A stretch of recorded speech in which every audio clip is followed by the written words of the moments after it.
Olá pessoal, tudo bem com vocês? Nós estamos começando então nossa aula por vídeo, né, de produto.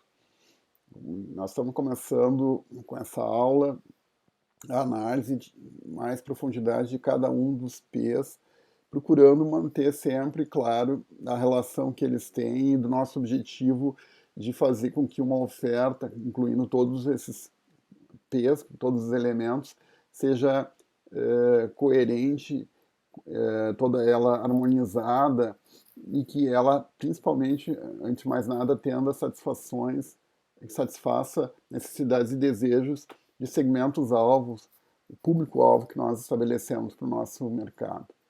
O produto, então, já foi definido, já apresentei para vocês nas outras aulas, como sendo aquilo que nós vamos oferecer para o mercado e para satisfazer a necessidade ou desejo de um determinado segmento. É quase que elementar nesse conceito, ele é muito amplo também, mas não se enganem, porque ele muitas vezes esse conceito ele acontece, ele é perdido na prática das empresas. Às vezes as empresas já lançaram esses produtos que ela está operando há muito tempo, perderam um pouco do real entendimento do que os clientes realmente querem. Às vezes os produtos assumem outros significados, eles assumem aspectos simbólicos junto aos consumidores e nem sempre os profissionais de marketing, as empresas estão atentas para esses movimentos, então, dos consumidores. Tem um caso muito interessante para vocês disponível na plataforma, que é o caso das Havaianas, que foi concebido inicialmente como sendo um calçado muito barato, numa época que o país era muito pobre, para aquelas pessoas que não tinham nenhum dinheiro para comprar um sapato fechado. Então, andavam de sandálias, não porque era alguma coisa que tinha algum apelo social, muito pelo contrário. Esse mesmo produto, né, essa mesma marca de sandálias, né, sandálias havaianas que está lá no caso, conseguiu ressimbolizar o seu produto e esse produto assumiu, então, um outro status e um outro valor perante o cliente, como sendo algo vinculado ao Brasil, às brasilidades, um espírito mais despojado, de um clima de praia e tudo. Então ele passou a receber e ter um preço de venda mais alto e passou a ser consumido por pessoas com um poder aquisitivo mais alto também. Mas existem vários outros exemplos de produtos que foram assumindo aspectos e significados diferentes ao longo do tempo. Aqui, para ficar no exemplo da Volkswagen, eu tenho como referência aqui nessa lâmina, mas vamos lembrar que a Kombi, que né, nós conhecemos e temos aqui até hoje em uso, né, no trânsito, ela foi criada como sendo um carrinho para transportar peças dentro da fábrica da Volkswagen e não tinha nem carroceria, era só a plataforma com o motor. Essa é a Kombi. E a Kombi foi apresentada para o mercado externo, foi adotada como um carro mais para fins utilitários, e durante a década de 70 e 80, nos Estados Unidos, assumiu um espírito de um carro de quem era contra o sistema, do movimento hippie. Vocês veem em vários filmes, as Kombis nos Estados Unidos têm esse significado de alguém que é contra o sistema ou que tem esse espírito mais livre, mais dentro da proposta do estilo de vida hippie, um movimento que nasceu lá nos Estados Unidos. Bom, essa é a Kombi. E hoje em dia ainda ela é um produto que vem sendo até retomado um certo apelo como sendo para quem é, mais aventureiro e se propõe a morar numa Kombi, viver numa Kombi viajando pelo país, ou pela América Latina, ou pelo mundo inteiro. Então, vejo como um produto que ele tem, um primeiro momento, uma aplicação específica, né, ele é criado para atender uma necessidade específica, ela acaba assumindo outros papéis, outros significados e se prestando a fazer outros serviços e oferecer outros benefícios que não tinham sido pensados inicialmente pelos engenheiros. Então, a diferença que tem, a gente pode pensar assim, é entre um engenheiro que concebe, ou um designer que concebe um produto, e o profissional de marketing, que o profissional de marketing tem que ser capaz de atualizar a aplicação daquele produto para as novas necessidades que o mercado oferece. Esse é um grande desafio que pode ser muito maior do que conceber o produto mesmo, né? Esse ajuste do produto para o mercado. Que tem que acontecer de duas formas, né? Também o produto tem que ser adaptado para essa nova realidade. E aí vem o desafio maior, que é a empresa reconhecer que os consumidores estão fazendo outros usos do produto e entender quais são esses outros usos e fazer com que o produto fique compatível com esse novo uso. Bom, o escopo do conceito de produto ele é bem amplo. A história do marketing começou estudando as relações de trocas, principalmente focado em bens físicos. Então, eram as ferramentas, lá no início do século passado ainda, quando se começou, a década de 20, por aí, se estudar com mais atenção para as trocas e começar a construir conhecimento em cima disso. Então, a sociedade estava ali vendendo muito focada em bens físicos mesmo. A sociedade não estava desenvolvida em serviços como ela é hoje, ela tinha mais focado em produtos do dia a dia, necessidades mais básicas, de higiene, de abrigo, de roupas, vestuário, e essa era a maior parte da movimentação financeira na época e era a preocupação que tinha. Então, com esse tipo de dos bens físicos, o serviço ele veio assumir um papel mais relevante na sociedade mais recentemente. Tá?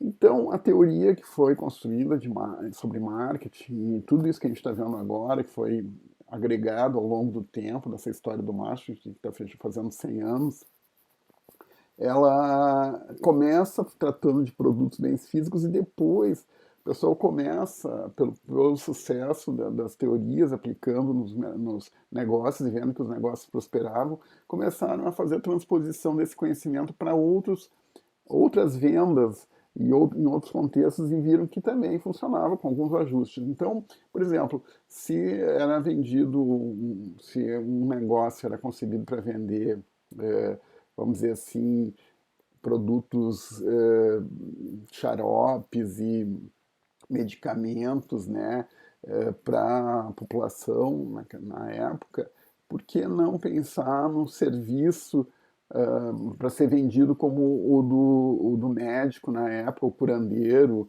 ou o vendedor de medicamentos, que muitas vezes já fazia o diagnóstico, fazia a venda. É, isso também como sendo uma venda, né? E aí começou a se incorporar serviços também como sendo parte do produto. Então, resumindo, o que era produto bem físico antigamente, hoje em dia é um conceito que abrange, que guarda dentro dele várias nuances diferentes em termos do formato que esse produto assume. Então, se for bens físicos, nós vamos chamar de bens físicos, como está colocado ali na lâmina, se ele for concreto, se for um objeto. Né? Se for uma ação que o consumidor sofre por outra pessoa, no caso uma consulta médica, um corte de cabelo, alguma coisa assim, para o seu benefício, né? Então nós vamos chamar esse serviço e caracterizamos os serviços como sendo intangíveis, não se pode pegar na mão e não decorre nenhuma propriedade de um bem. Aí, dentro de serviços também foi se fazendo divisões e especificando melhor, né, e conceituando de forma diferente. Então, aonde se criou o conceito de experiência, que é um pouco diferente de serviço. A experiência é quando é alguma coisa que é marcante para a minha vida. Então, por exemplo, quem organiza festas de casamento está trabalhando com experiências. Quem organiza festa de aniversários ou de coisas mais corriqueiras, talvez um aniversário ainda possa ser uma experiência, for um aniversário especial, mas festas mais corriqueiras ou aspectos mais corriqueiros a gente trata como um serviço. As experiências são aquelas mais marcantes, são as viagens internacionais e coisas assim que afetam e que mudam a percepção de quem está sofrendo aquela experiência, né, sobre a vida, ou que marca, né. Eventos, a gente estaria falando, então, da festa da uva, dos eventos da feira aqui do estado, né, ou essas grandes eventos corporativos que se juntam, The Best Jump, tem vários exemplos aí do mundo das corporações que vocês devem conhecer, talvez. Nós podemos pensar em pessoas como sendo ofertas e produtos sendo oferecidos no mercado, mas não estamos falando, claro, da pessoa fisicamente ela, mas muito aqui a ideia da imagem que ela passa. Então, esse conceito vale mais para celebridades e vale mais para políticos. E se vocês forem ver na literatura de marketing, tem literatura específica para nos ensinar a lidar como promover, então, as imagens, a imagem das celebridades e dos políticos, tá? Nós também podemos pensar como um produto que está sendo vendido no mercado, um lugar ou uma propriedade que tem esse apelo. Agora, nós temos aqui no estado uma região ali da Serra que tem a cidade de Canela e Gramado. O nome Canela e Gramado já é um nome que recebeu, tem um significado diferente para as pessoas. E esse nome foi construído para ter esse apelo de uma região aconchegante, de serra, diferente do país inteiro, e é um polo de turismo importante, não só aqui do estado, mas do Brasil inteiro. E ele foi construído, né, pensado pela associação comercial dessas duas cidades que há muitos anos atrás começaram a pensar em ideias que pudessem ajudar a vender a ideia das pessoas ficarem ali em Gramado, e isso começou, foi mais impulsionado pelo Festival de Cinema ali em Gramado, mas isso é resultado de um esforço mais amplo para fazer que Gramado seja visto como um produto que pode ser consumido. A mesma coisa vale, mesmo princípio vale para organizações e empresas. Então fica uma coisa interessante, vamos pensar no Gerdau. O Gerdau é uma empresa que vende os seus produtos específicos lá da sua linha de produção, de pensar aços, vergalhão para construção civil, tem a marca Gerdau em cima, mas a empresa Gerdau, a marca Gerdau corporativa, também é um produto que é oferecido para o mercado, principalmente focado para os acionistas e para os grandes compradores institucionais do Gerdau, tá? As grandes construtoras e tudo. Então, existe um relacionamento diferente e vendas de produtos diferentes por parte do Gerdau. Um deles é uma imagem corporativa de uma empresa sólida que tem sempre enfatizado os aspectos da qualidade dos seus produtos, e outra, que essa é uma visão mais institucional, e outra é o vergalhão específico, as qualidades intrínsecas que estão colocadas ali naquele produto e as aplicações específicas que ele tem na construção civil e a distribuição que oferece ele para todos os consumidores, né? Então, esses dois aspectos, os dois são produtos, um produto corporativo e outro um produto o item que está lá como parte do que está sendo vendido pela empresa.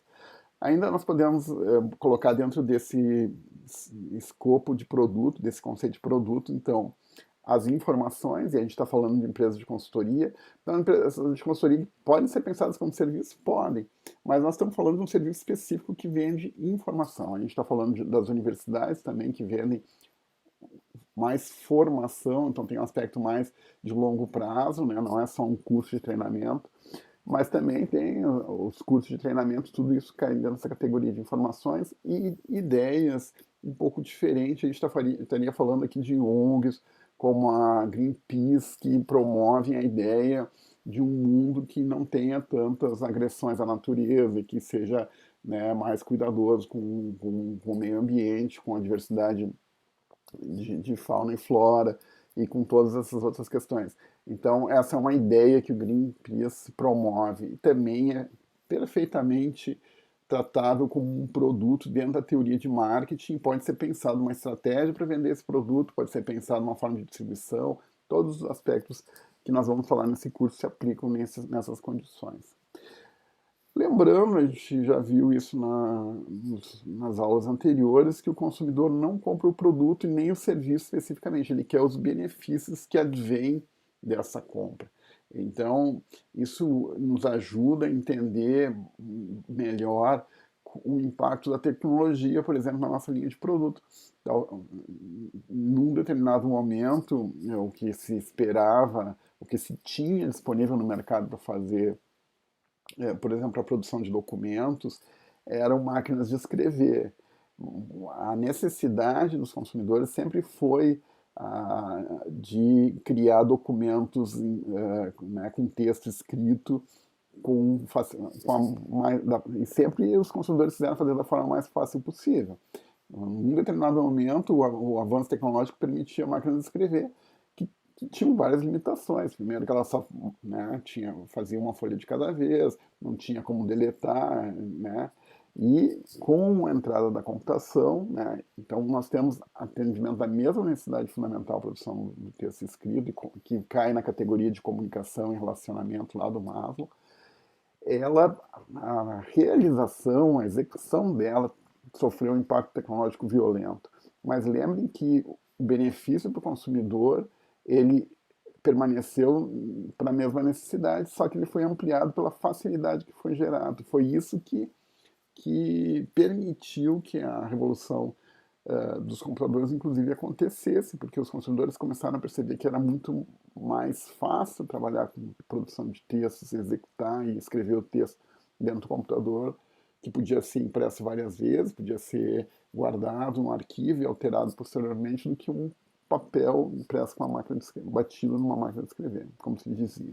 Então essa é a lógica que nos guia e que nos orienta na mudança tecnológica que nós estamos vivendo o tempo inteiro. Você tem um caso, pelo menos, para avaliar essa questão do impacto da tecnologia e fiquem atentos para a questão do benefício para o consumidor na hora de analisar esses casos. Essa é a guia que nos orienta. Ou posso trazer rapidamente um outro exemplo também para quem gosta de ferramentas. O consumidor sempre, quem gosta de ferramentas, sempre usou as trenas, uma fita metálica para fazer medidas. Quando a tecnologia permite a construção de trenas a laser com um custo razoavelmente acessível, o consumidor pula para essa nova tecnologia que não tem nada a ver na base. Uma é a construção de uma trena metálica que exige um parque industrial metal-mecânico e outro é um instrumento eletrônico que vai para uma produção num outro contexto tecnológico que é eletrônico. Do ponto de vista de tecnologia, de produção e da coisa da realização desse produto, são realidades completamente diferentes, mas do ponto de vista do consumidor, tem uma equivalência com um ganho óbvio para uma determinada tecnologia e o consumidor migra, não importa. A empresa é super competente na produção de fitas métricas metálicas, essa empresa está fadada a ver o mercado dela encolher drasticamente. Por quê? O que explica isso?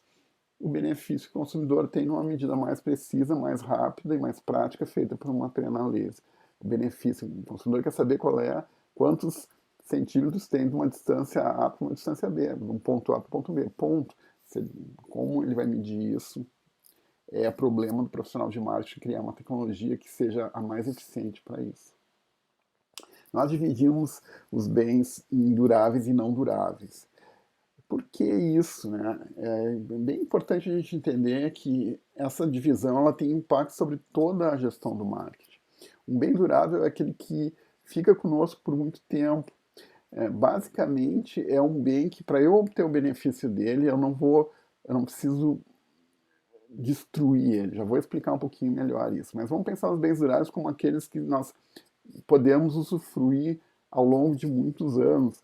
Claro, normalmente exige alguma manutenção, como é o caso dos automóveis, mas eu posso comprar um automóvel e imaginar que vou ficar com ele por muito tempo. E ele vai atender minha necessidade de uma forma igual. Os bens não duráveis são aqueles que para obter o benefício que eles me proporcionam, eu preciso destruir o produto. São bens consumidos, por isso que a gente fala na palavra de consumir mesmo. De queimar o produto, por exemplo, que é o caso da gasolina. Então, para eu ter o benefício da gasolina fazer meu carro funcionar, eu tenho que queimar ela. Depois que eu queimei, eu não posso, não tem mais essa gasolina queimada, ela nunca mais vai ser usada. Só pode ser usada uma vez o perfume, os sabonetes, os produtos de limpeza, a gente consome eles. Então, o que que significa, por que que tem tanto impacto assim na estrutura de marca? Bom, quando eu obtenho o benefício do produto consumindo ele, né, queimando ele ou né, usando ele, eu tenho que comprar mais frequentemente. Então toda a minha cadeia de distribuição tem que estar mais perto do consumidor porque as compras são mais frequentes, se supõe assim.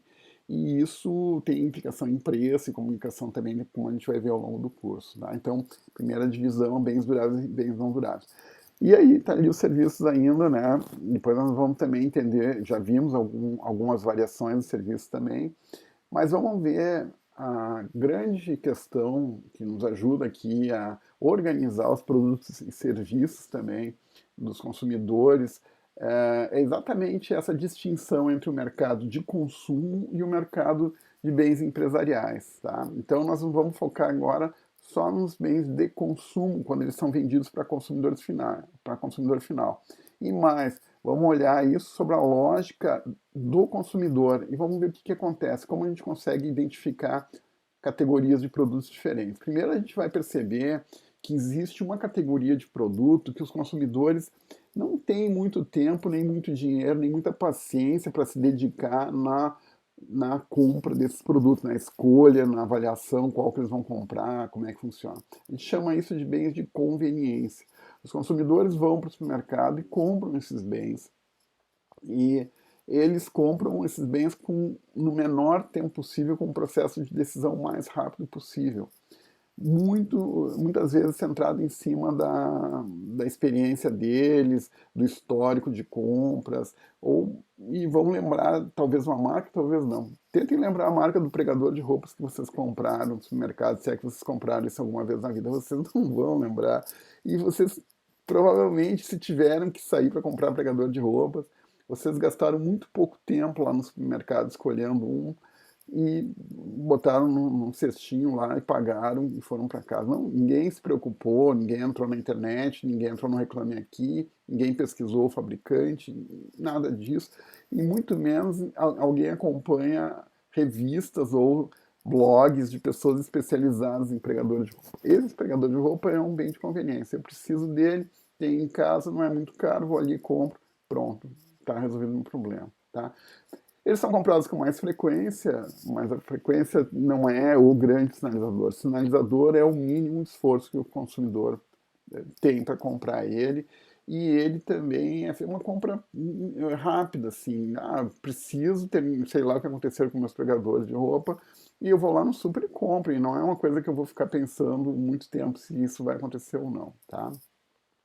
A divisão deles é em três categorias. Eles são considerados os básicos, quando o caso do pregador de roupa, creme dental, mostarda comprado regularmente, são genéricos assim. Claro, eu não estou falando aqui de creme dental para quem tem, por exemplo, um problema sério de gengivas e que precisa de um produto super especializado. Este exemplo de uso de creme dental, ele não é aplicado para bens de conveniência. Eu estou falando de creme dental para uma pessoa normal, comum, vamos dizer assim, né, que não tem nenhum problema de saúde bucal e que qualquer produto para ele vai atender as necessidades dele. Tem muita gente, inclusive, claro, que é da área da saúde, faz odonto e que vai estudar muito tempo sobre qual é o impacto, e pode se dedicar uma carreira inteira para estudar sobre qual é a variação da composição química do creme dental, mas isso é um caso à parte. A gente está falando aqui da percepção do consumidor mais comum sobre esses produtos, e esses exemplos se aplicam nesses casos. Mas isso é importante para vocês entenderem que não é o produto em si que define qual é a categoria dele, mas é como o consumidor enxerga ele. Muitos desses produtos, e agora a gente vai ver os bens de impulso, eles poderiam ser encaixados também como base para o bem de impulso. Não existe uma regra definitiva para dizer o creme dental é básico e o chocolate é de impulso. O chocolate pode ser visto como um bem básico também, mas como que eu vou resolver isso, professor? É muito simples. A gente resolve isso entendendo que bens de impulso são aqueles que são colocados para nosso consumo em pontos estratégicos no momento da compra. Então, são todos aqueles itens que são oferecidos no balcão da loja, por exemplo, de roupas, perto do caixa, ou o lugar mais comum que tem, o mais intenso para vocês observar esse fenômeno é junto no supermercado, junto ao caixa. Então, todos aqueles produtos estão colocados ali naquelas gôndolas, bem pertinho do caixa ali, aqueles os displays que tem de balcão e as caixinhas de chocolate, as caixinhas ou aqueles displays de revista, ou às vezes tem refrigerante. Este que está colocado nessa situação, ele é bem de impulso. Por quê? Porque o consumidor está ali parado, esperando para ser atendido normalmente, e ele está já está resolvido, os itens que ele foi comprar no mercado já foram atendidos, mas ele pode ser ainda incentivado a comprar aqueles produtos. E se ele fizer isso, ele não vai pensar muito. E vocês podem observar vocês ou nas compras quando vocês estiverem aqui no supermercado, vocês vão ver que muita gente acaba caindo nessa tentação de botar um produto dentro da cesta que não era a intenção dele, não foi no supermercado para comprar aquele produto. Eles normalmente não têm lá um impacto muito grande sobre o valor total da compra e eles também são de consumo rápido, então existe uma grande quantidade de produtos que são vendidos dentro dessa lógica de impulso na nossa sociedade hoje. Existem estudos que mostram que eles podem representar de 10 a 30% do faturamento de um varejo, por exemplo. E é claro que esses varejistas cobram o preço dos fabricantes que têm os produtos nesse ponto especial. Então é mais caro vender um chocolate ali naquela partezinha ali perto do caixa do que botar ele na gôndola no meio desse mercado. E aí vem então a explicação. O chocolate se torna básico quando ele é vendido lá na gôndola do supermercado, no lugarzinho dele certo lá. Então nós temos o mesmo produto oferecido em duas situações diferentes. Uma como bem básico, quando ele é colocado na prateleira da gôndola normal, lá junto com os doces, lá no supermercado, e outro como bem de impulso, quando ele é oferecido, então, na boca do caixa ali para ser saído, e o supermercado ainda é obrigado a praticar o mesmo preço. Bom, ainda tem a terceira categoria, que seria dos bens emergenciais, que é uma categoria que está na literatura, mas que a gente tem mais dificuldade de ver na prática. O caso seria, por exemplo, da venda de guarda-chuvas no centro de Porto Alegre quando chove, quando a gente está no centro e está sem guarda-chuva, tem que comprar. Mas eu vou dizer para vocês, enfim, claro, tem gente especializada em vender guarda-chuva em dia de chuva, esses vendedores ambulantes são muito flexíveis em relação a isso, e esse seria um exemplo, então, de aplicação de uma categoria de produtos como bens emergenciais. Então, para quem é fabricante de guarda-chuva ou quem tem distribuição de guarda-chuva, tem que levar em conta essa natureza da necessidade do consumidor dentro desses termos. Tá? A segunda categoria de produtos, sob a perspectiva do consumidor, é mais sofisticada um pouco e já envolve uma participação do consumidor mais ativa no processo de decisão da compra dele. São chamados os bens de compra comparada. O cliente compara as características, divide o produto nos seus atributos. Muitos autores defendem que o produto é visto como um pacote, um conjunto de atributos pelo consumidor. E aí o consumidor racionaliza essa compra com mais cuidado, procura entender quais são os aspectos específicos, quais são os atributos específicos que têm mais valor para ele, como consumidor, naquele momento, e aí isso permite ele comparar várias ofertas e escolher qual é a melhor oferta. Claro que ele também vai considerar não só os benefícios, mas também os custos envolvidos em cada escolha, e vai fazer um balanço mais consciente, vamos dizer assim, entre os prós e contras. E claro que a gente está falando aqui do conceito de valor, que nós já vimos que é um dos conceitos fundamentais do marketing. Então, essa ideia de valor ela é mais esmiuçada para o consumidor, que vai despender mais tempo e mais recursos nesse processo de compra, vai buscar informações junto a amigos, normalmente é bem comum, ou em blogs especializados naquele tema, ou em formadores de opinião que tem talvez através de vídeos e outros meios de comunicação, né, fazem análises de produtos e apresentam para os consumidores, então, uma avaliação de prós e contras dos produtos, ajudando os consumidores a tomar decisão. O que tem, que é recente em marketing, tem aumentado muito a importância, é uma coisa que a gente tem que ficar atento, que esses bens de compra comparada sofreram, né, esse processo de decisão sofreu uma mudança grande pelos varejistas de internet quando eles passaram a incorporar as avaliações dos pares, dos consumidores, de outros consumidores que compraram o produto e passaram a divulgar isso para que os novos compradores que estão no mercado fazendo esse processo, eles possam ter mais suporte na sua decisão. Então, esse aspecto de poder consultar as avaliações de outros compradores, ele é um aspecto relativamente recente dentro do contexto de marketing, no varejo principalmente, mas ele é muito, muito importante, muito relevante para entender esse comportamento do consumidor. Tá? Bom, o terceiro, aí a lâmina não está correta, seriam os bens chamados de especialidade. Tá? E esses bens de especialidade eles têm algumas características singulares, ou eles têm um apelo especial para um determinado número um conjunto de compradores.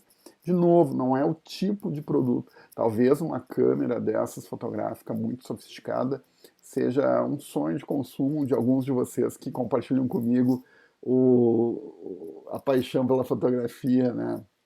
Mas pode ser visto por uma empresa como um bem normal de consumo deles lá, eles não têm nenhum apego. O que distingue, então, essas categorias são o quanto elas mobilizam os consumidores.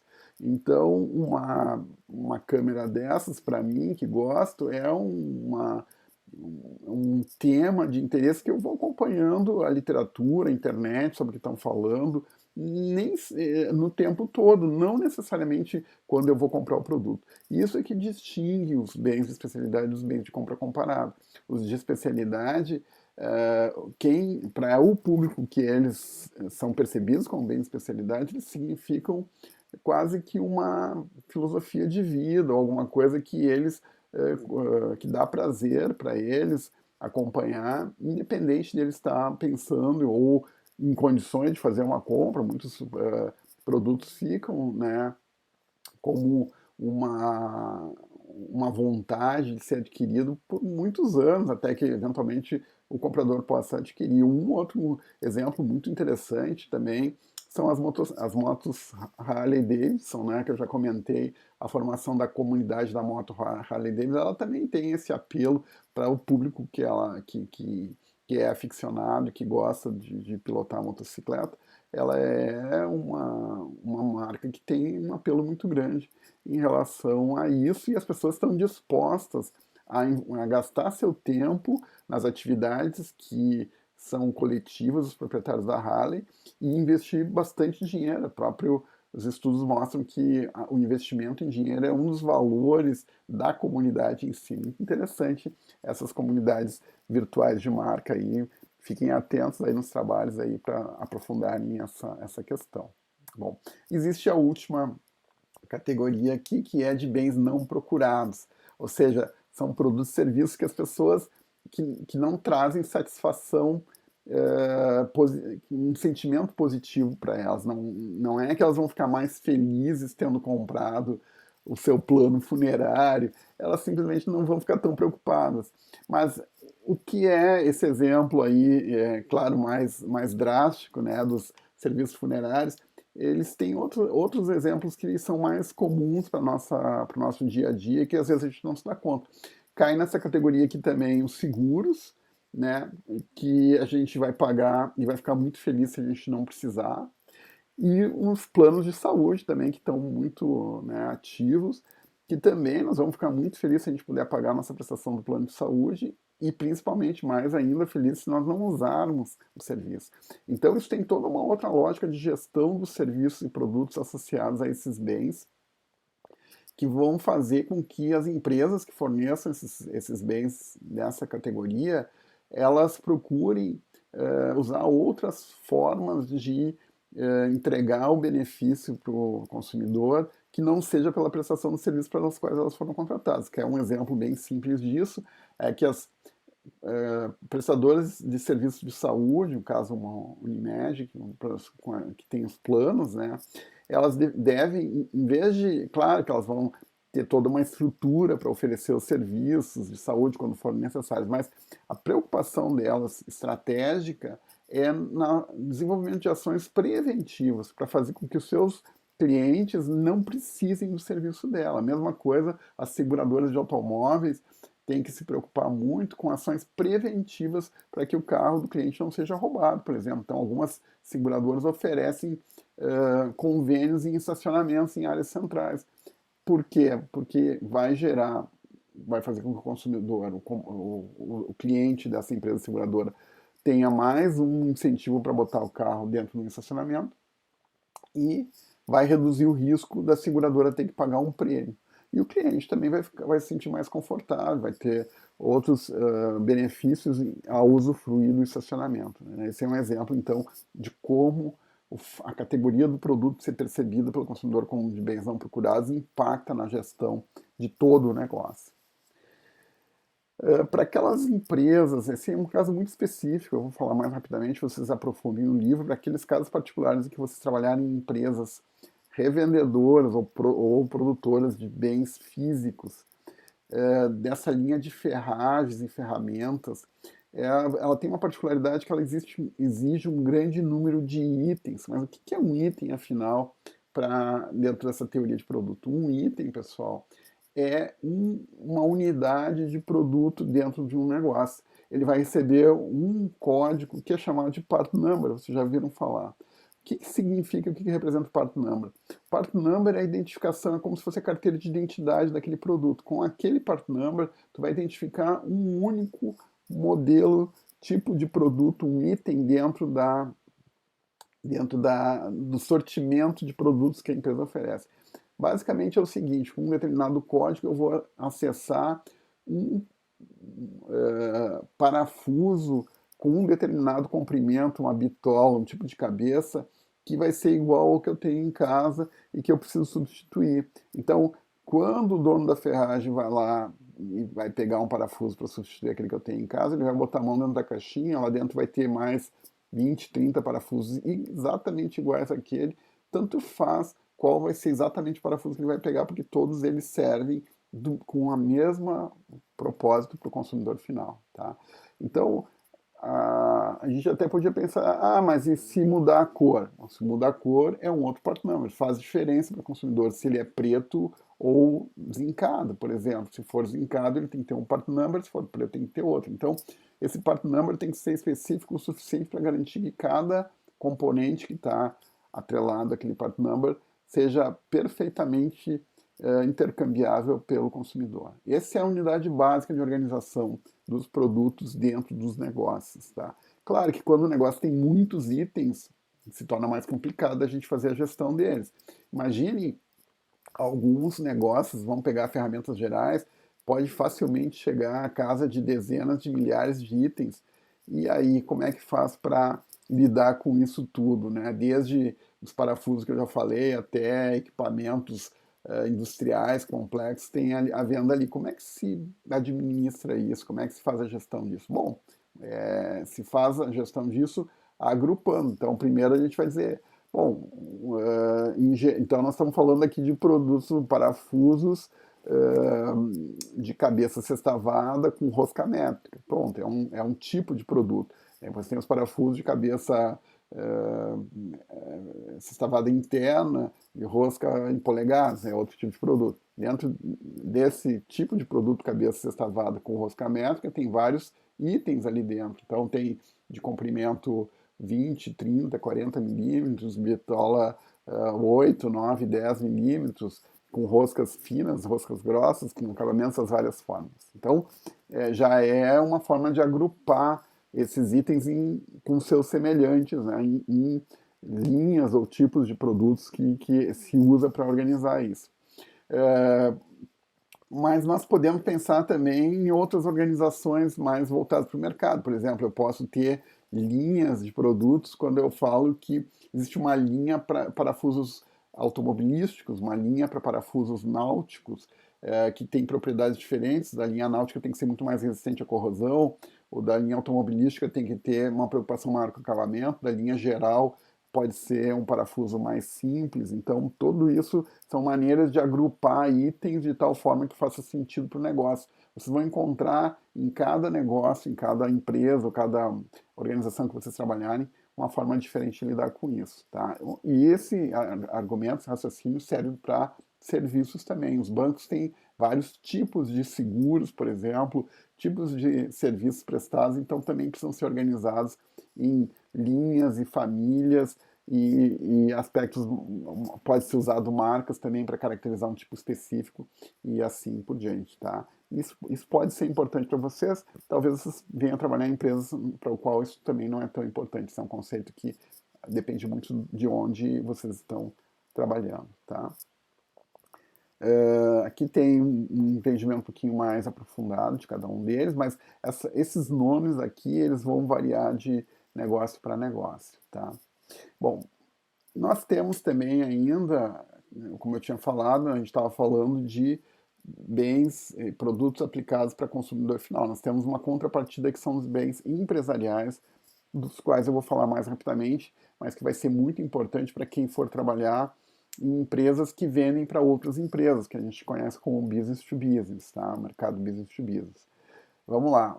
Quando a gente está falando de produtos, subprodutos aí seriam, que entram no processo de fabricação de uma indústria, a gente está falando em materiais e peças. Eles têm dois formatos. Ou eles foram muito pouco trabalhados e têm origem de produção agrícola ou de extração, eles são chamados de matéria-prima, tá? E eles dependem das sazonalidades, que eu já fiz referência também quando eu falei do valor de marketing lá na frente. Lá. Então, essas são os exemplos, né, de matérias-primas. E tem ainda quando são mais elaborados, quando já foram processados industrialmente, tudo são produtos de outras indústrias chamados manufaturados, que vão ser, então, divididos naqueles que são menos intensivos em processamento, como o ferro, fibras têxteis e outros subprodutos assim da produção agrícola, né? Ou que já tem mais um processo industrializado mais elaborado, como produtos acabados, já são produtos pneus, motores e componentes para a indústria. Todos eles que nós vimos até aqui agora são incorporados nos produtos numa linha de produção, de fabricação. Tá? Mas os produtos que compõem essa linha de fabricação, desde a esteira que leva, né, os produtos dentro da indústria, os meios de mobilização, de mobilidade da produção interna, mas também as prensas, os equipamentos de produção, de conformação mesmo, robôs e tudo que venha a ser necessário para produzir esses produtos que a gente está falando, são chamados de bens de capital. Eles funcionam como aqueles bens duráveis lá para o consumidor final. A empresa vai fazer um despendimento, uma compra uma vez, vai ficar muitos anos depois usando esses produtos. E aí também tem as classificações desses bens de capital. Quando os produtos que a gente está falando, eles não são incorporados na linha de produção, mas são necessários para que o processo de produção permaneça acontecendo de uma forma adequada, então a gente está falando de suprimentos. E os suprimentos, eles servem para serviços de reparo, manutenção, serviços de consultoria também são considerados como suprimentos, né? Serviços operacionais de manutenção, lubrificação, revisão. E manutenção e reparos, né, das instalações industriais são considerados como suprimentos. Eles são serviços que são agregados à produção, mas eles não participam diretamente do produto final sendo produzido. Para concluir essa aula, pessoal, eu deixei esse conceito aqui que é super importante para encerrar a aula, tá? Nós temos aqui a explicação de como os profissionais de marketing eles concebem novas ofertas, tá? E novos produtos, principalmente. Então, eu vou passar para vocês essa ideia aqui, quero que vocês lembrem disso aqui é muito importante, de como isso é construído. Nós vimos no começo ali do curso e no começo dessa aula que o produto ele é construído, ele é feito, ele é pensado por um profissional de marketing para atender um benefício, ou entregar um benefício para o cliente atendendo uma necessidade. Tá? Então, nada mais natural de a gente começar pensando no produto como uma forma de atender, então, uma necessidade de um cliente e esse benefício que esse produto oferece para esse cliente é pensado em termos do benefício central. É o núcleo, é o miolo do produto que a gente vai oferecer. Tá? Quando a gente tiver isso bem claro, qual é o benefício que nós vamos oferecer para o cliente, para o nosso cliente, né, o cliente do nosso segmento, do nosso público-alvo, nós podemos pensar em como ele vai ser concretizado, qual é a, a, a forma física que ele vai adotar. Aqui é um ponto já importante para os profissionais de design. Então, a gente podia resumir a tarefa do designer como sendo isso. A forma, o processo, o designer cria um objeto, dá um formato, concretiza uma necessidade abstrata do consumidor. Muitas vezes o consumidor não sabe como é esse formato. Nós mesmos não sabemos qual formato tem que ser um carro para ele ser bom. Eu não sei, mas quando eu olhar para aquele objeto, aquele carro, aquele computador, aquele equipamento, eu vou dizer, eu gostei deste, não gostei daquele outro. Então, esse é o desafio do profissional de marketing. Bom, então nós temos aí já entendido que o nosso carro tem que ter, vamos usar o exemplo de carro, vocês podem acompanhar também com o exemplo da lâmina que é para a hotelaria, mas então entendendo que o benefício que o carro vai oferecer para os nossos consumidores é ser capaz de levar ele de um lado para o outro no momento que ele quiser, e dar essa autonomia de transporte para ele. Muito bem. O produto básico, então, bom, se o carro é feito para levar uma pessoa de um lado para o outro, então tem que ter um assento para as pessoas sentarem, tem que ter uma proteção, uma carenagem para que as pessoas não sofram a ação das intempéries nesse transporte, tem que ter um motor para viabilizar esse transporte, tem que ter rodas, uma suspensão para transformar essa movimentação em alguma coisa confortável.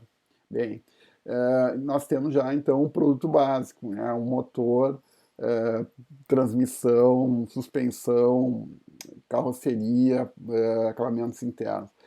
Bom, ok, mas esse produto que a gente pensou, esse bem físico, não vai resolver o problema do cliente ainda. Ele pode ser ele é importante, mas não é ainda a solução.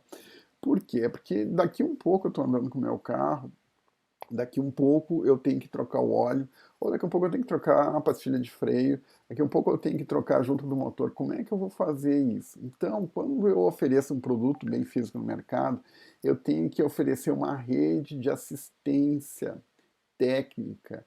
E essa assistência técnica não é parte do produto, nem é parte do negócio inicial. Eu vendi o carro, né? Afinal, né, meu negócio estaria feito. Não, não está.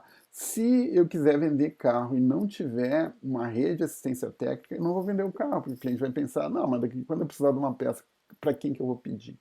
Então, a gente está falando de uma nova camada que é colocada em cima do produto básico, que é uma camada de serviços que estão no entorno desse bem físico e que vão permitir o uso. O caso clássico disso é o computador. Nada adiantaria eu ter a máquina física, o hardware do computador, se eu não tivesse softwares para rodar ali dentro. Então, quando a gente está falando do hardware, a gente está falando do produto básico. Quando a gente está falando de software mais hardware, a gente está falando do produto esperado. Quando a gente está falando de cama e banheiro num quarto de hotel, a gente está falando do produto básico. Quando a gente está falando que a cama tem que estar arrumada, que a roupa de cama tem que estar cheirosinha, que o banheiro tem que estar limpo, a gente está falando de produto esperado, porque eu estou agregando serviços em cima dessa camada. Já me seguiram? Próxima camada que a gente vai agregar nisso é o produto ampliado. Agora, a diferença entre produto esperado e ampliado é o que faz a diferença da competição das empresas no mercado. Agora que eu tenho o meu produto esperado, o produto básico, aquele com serviços agregados, eu tenho que pensar em que mercado que eu estou entrando e o que eu preciso fazer para me diferenciar de todos os outros prestadores de serviços daquela natureza. Então, o produto ampliado, para seguir meu exemplo de automóveis, poderia pensar que não, minha marca vai se distinguir por ter carros mais seguros e vai focar num público alvo mais com mais idade, que já está mais interessado num carro que ofereça segurança, etc. E tal. Então, esse é o meu produto ampliado, é um carro específico para uma faixa etária ou para um perfil de consumidor que está preocupado com a segurança dele. Ou pode ser diferente, pode ser um carro esportivo, que eu estou preocupado em atender um público que é mais arrojado, que quer a emoção de potência, que tem dinheiro para pagar isso. Então eu vou projetar um carro de alta potência, um carro esportivo, e vou ter o meu nicho garantido, né? Vou falar a linguagem desse meu público-alvo mais perto. Eu ajustei o meu produto esperado a um público-alvo específico. Então, eu tenho esse chamado produto ampliado. Eu posso pensar, por exemplo, na hotelaria, num hotel que é feito para que tem playground e tem um conceito de hotel familiar, ou eu posso pensar num hotel que é com check-in rápido, saída rápida e é feito para executivos. Essa é a diferença de produto ampliado para esperar. E, para terminar, o produto potencial. O que é o produto potencial? O produto potencial é quando eu mudo esse produto e mexo no benefício central e agrego muito valor com isso. Então, na linha de automóveis, um super esportivo como uma Ferrari, ele é um produto, seria o máximo dos automóveis, né? Ele não nem vai servir mais para me levar de um lado para o outro. Eu não vou ir na feira com uma Ferrari, não vou usar uma Ferrari para levar meu filho no colégio. Eu vou ter uma Ferrari para usufruir da Ferrari, do status que aquilo ali me dá, do prazer de acelerar, do ruído da Ferrari. São outros benefícios que estão sendo entregues ali, fundamentalmente diferentes daquela proposta inicial do automóvel. Cada vez que eu consigo romper essa barreira do ampliado para o potencial como produto, meu produto assume um valor extraordinário, muito maior para o consumidor e meus ganhos são proporcionais a esse valor percebido pelo cliente adicional. Então, todos nós, como profissionais de marketing, temos o compromisso de buscar essa superação a partir do produto ampliado para o produto potencial. Bem? Pensem nisso nos trabalhos de grupos de vocês e procurem elevar, construir ou reconstruir os produtos de acordo com essa lógica. Claro que isso pode também tem um limite que pode, quando a gente agrega aspectos do produto, a gente está agregando custos também. E se a gente errar e agregar mais benefícios para o produto do que o cliente está disposto a pagar, ou benefícios que o cliente não reconhece como benefício e não está disposto a pagar, nós estamos agregando certamente os custos e aí a gente vai estar com um preço que não faz sentido para o consumidor e não vai comprar aquele produto. A gente tem que tratar isso com muito cuidado. Sempre a regra continua a mesma, é estar sintonizado com as reais necessidades e desejos dos consumidores. Essa não pode ser perdida. Tá? E tem um exemplo também de um produto potencial onde se deu para o pão uma característica de produto de beleza, porque, claro, tem um entendimento dos consumidores de que a composição do pão afeta a saúde. Nossa, é normal da gente aceitar isso. O que se levou aqui ao conceito de incluir colágeno e outros benefícios, como fibras, que as consumidoras mais especificamente reconhecem como fazendo bem para a pele. E aí o pão pode assumir esse papel de um produto que vai ser um produto de embelezamento da pele das mulheres. Bom, todo mundo sabe que os cremes de beleza são muito mais caros que o pão, e, portanto, a lógica seria de que esse pão poderia custar mais caro. Isso é um caso real, aconteceu já, não sei se está no mercado ainda, mas foi muito bem sucedido dentro dessa, mais um exemplo de transformação para produto potencial. Tá?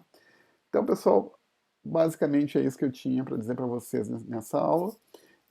Fica também a mensagem do Peter Drucker aqui de novo, que não é o esforço do consumidor, do fabricante, que define aquilo que o cliente percebe.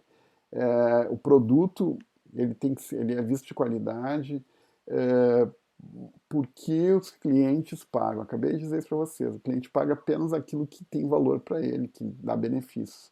Nada mais constitui qualidade do que isso, segundo o Drucker. Muito obrigado pela atenção de vocês. Espero que vocês tenham gostado dessa aula e encontro vocês nos próximos vídeos. Fiquem bem.